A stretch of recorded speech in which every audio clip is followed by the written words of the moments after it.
Hi, and welcome to Cat Run Figures. I'm your host, Caitlin, and today I'm going to be reviewing Dynamite's Swordquest, the Zero issue.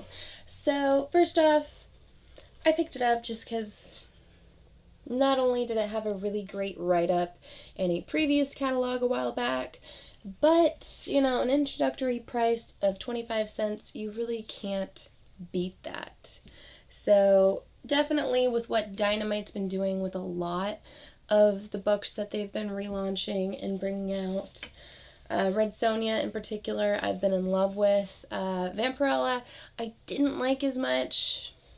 Writing, kind of out there, but I thought I would definitely give Swordquest a chance. So, getting right on into the comic, we get to see a man living his life through a video game. So, as it opens up, we find out that Peter is going through his life, living out his normal days, but in his life, he sees everything through the idea that he is a video game hero.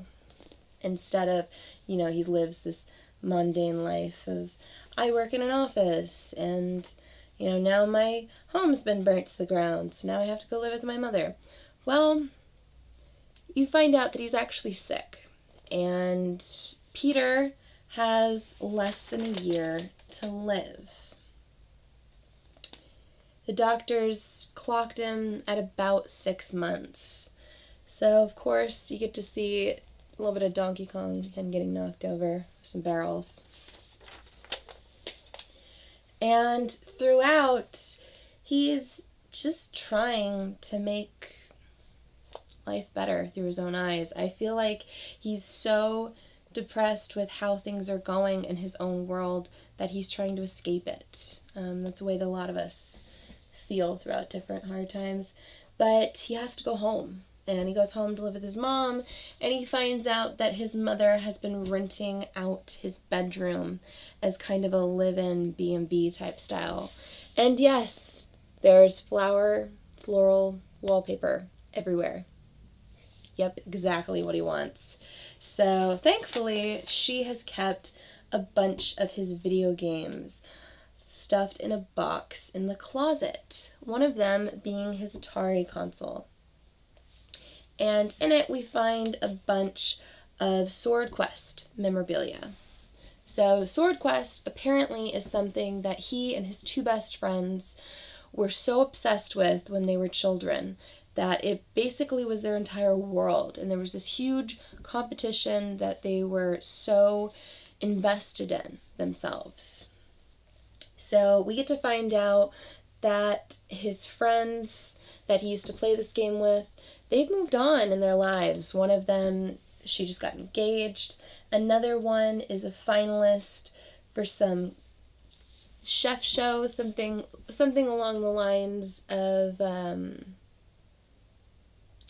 of those Gordon Ramsay cooking shows. MasterChef? Yes, something along the lines of MasterChef, only this is called The Cutting Board.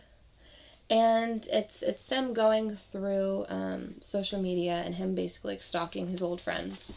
And he's trying to relive happier moments. So we get to see his memories of him delving into the game and him being this perfect superhero version of himself in Swordquest.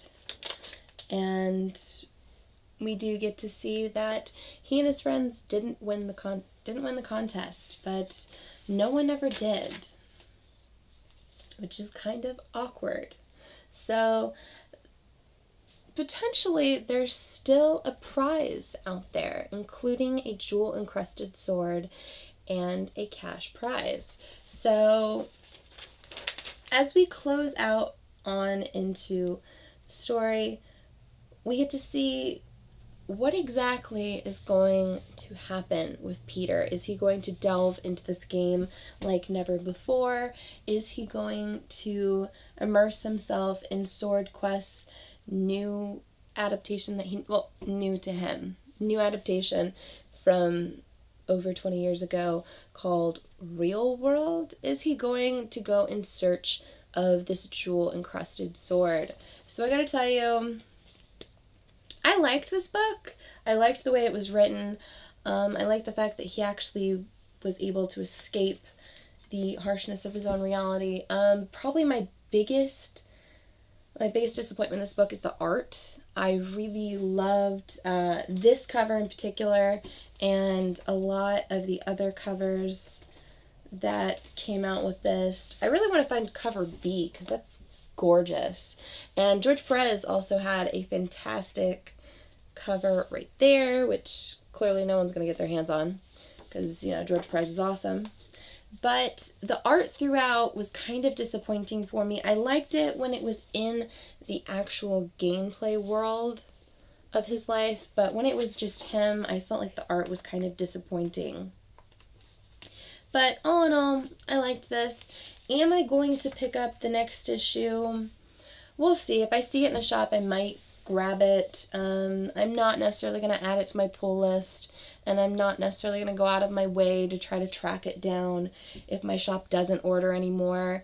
All in all, I felt like it was a good Zero issue, but it's not everything I wanted it to be. Definitely the art really disappointed me. So yeah, give me a like if you like this review. Comment below and tell me what you thought of Swordquest. Did you enjoy it? Did you have the same issue with the art? Did you like the writing style like I did? Subscribe to my channel for more comic book content, or check out any of the older videos I have up for offer here on Cat Run Figures. And until next time, I'm your host, Caitlin. Bye.